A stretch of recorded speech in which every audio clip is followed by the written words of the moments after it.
Hi everyone, Sami here. Today, let's talk about privacy at Infinity Labs. We're going to make it simple. What data we collect, who we share it with, how we store it, and for how long.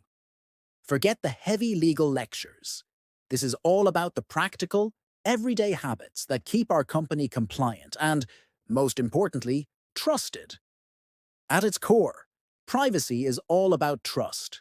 Every day, candidates, students, and employees share their personal and sometimes very sensitive information with us.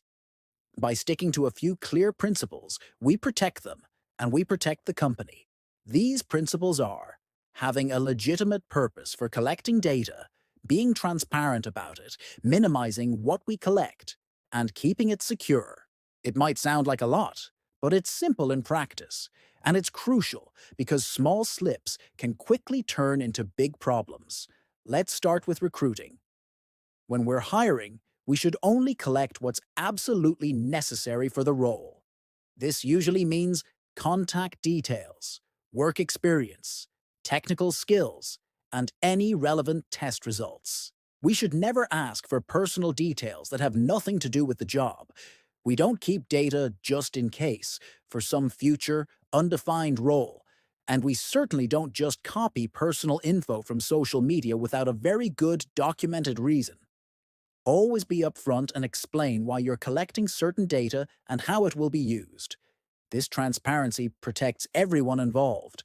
When it comes to assessing skills, like test results or coding exercises, we need to be systematic. Record them in structured templates that focus on job-relevant abilities, not on vague, general opinions. Be transparent with candidates. A simple sentence like, "These results help us assess your fit for our program and potential future projects," goes a long way. And where do we store this? All test materials, code, and portfolios must be saved only in our authorized company systems, never on personal drives or in public folders. Now, let's talk about something highly sensitive. Reports from occupational psychologists. This information is confidential. Access must be strictly limited to those who absolutely need to see it to make a professional decision. That typically means the authorized selection staff and the specific program lead. If you do need to share insights from one of these reports, share a focused summary, not the entire document. For example, instead of forwarding the whole report, you could say something like, "The candidate shows a strong aptitude for accelerated learning. We recommend providing close onboarding support at the start of their project." This gives the necessary information without oversharing intimate details that aren't relevant to the decision. So, what happens when someone from sales or a mentor needs information about a student or employee?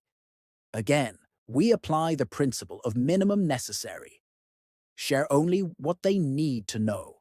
Things like their technical fit, level of independence, and availability. Do not send full psychological reports by default. And please never send sensitive content through unsecured channels like WhatsApp or standard email. Every single time you share sensitive data, it must be logged. We need to know who asked for it, what exactly was shared, and why it was necessary. All this information must be stored in authorized company systems. These systems are designed with role-based access and a need-to-know control, meaning people can only see the data relevant to their job. Every view and every share can be audited. This is why you must not keep local copies on your desktop, in personal cloud accounts, or on USB drives. If you need to share a file, use a secure link with an expiry date.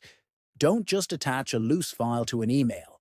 And how long do we keep this data? We retain it only as long as there is a genuine business need.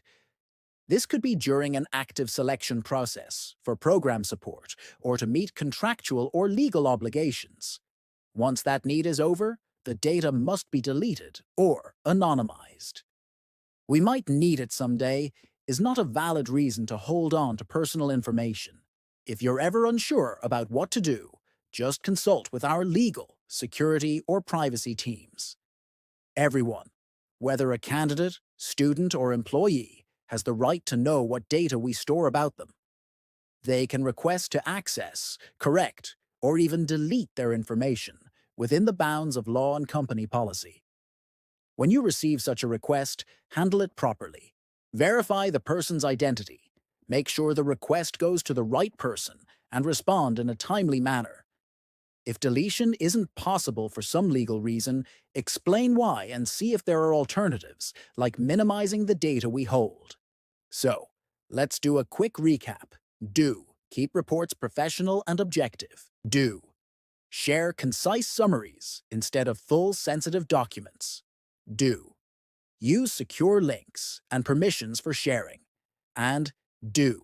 Log any sharing of sensitive data. On the flip side, don't send full reports to people who don't need them. Don't post sensitive info to WhatsApp or other unprotected channels. And don't save private copies on personal devices or clouds. If you spot an issue, like a sensitive file in the wrong place, act on it.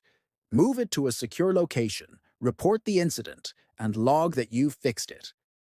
Catching things early is always better than discovering a major problem later.